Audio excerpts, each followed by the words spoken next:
Okay, ikaw ba na to ang isa sa mga monthly finalist, Romel Culao. Asa pa makagikan? Kuan gikan pa ko og Alae Manolo Fortich Bukidnon. Ang Alae barangay.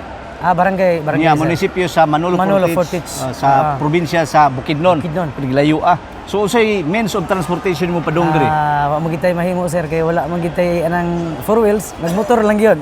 So pila ka oras mo biyahe gikan sa Manolo Fortich padung diri 9 sa hours kapin sir. 9 hours. Siyam ka oras Okay. gyud kapin. Anturon gyapon So, sir. unsay naghatag nimong kusog nga or inspirasyon nga mukanta kag Binisaya? Isa po na sir, akong ginikanan akong mama mahilig sa Binisaya nga kanta sa una.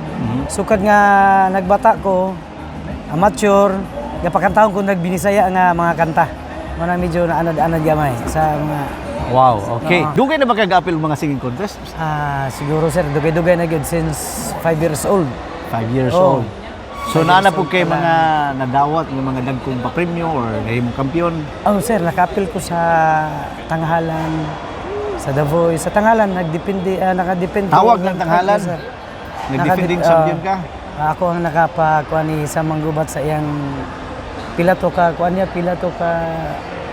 Pila ka weeks, weeks na siya niya. naghari Oo, si oo, Sam oo. Gubat. So Oo. ikaw mo yung nakapildi niya. Mo ba? Pagkaugma po gipildi po dahil ko ni sa ni Sir Fuelan Canlas. So congratulations and good luck.